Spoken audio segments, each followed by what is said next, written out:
শুরু। প্রিয় দেশবাসী, আসসালামু আলাইকুম ওয়া রাহমাতুল্লাহি ওয়া বারাকাতুহু।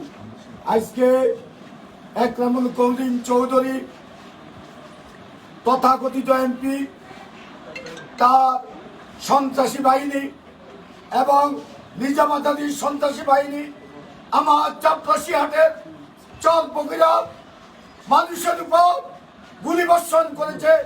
পুলিশের সহযোগিতা, পুলিশ সামনে থেকে আমার লোকজনের উপরে গুলি করেছে। ইতিমধ্যে প্রায় 50 জনের মতো আহত হয়েছে, অনেকে মৃত্যুর সাথে বাঞ্চা লড়ছে। এদেশের কি এলাকার অভিভাবক নেই?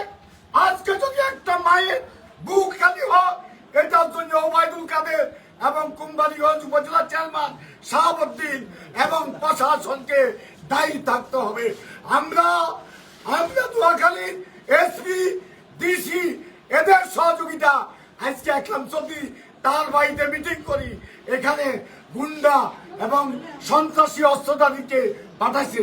আমিও আসি, প্রয়োজনে মৃত্যুবরণ করবো, আমি এখান থেকে যাব না। ওবায়দুল কাদের সাহেব, আপনাকে জবাব দিতে হবে। আমার এলাকার একটা লোকের যদি মৃত্যু হয়, ওই শাহাবুদ্দিন সাহেব তোমাকে জবাব দিতে হবে। আমার এলাকার একটা লোকের যদি মৃত্যু হয়, প্রশাসনকে জবাব দিতে হবে।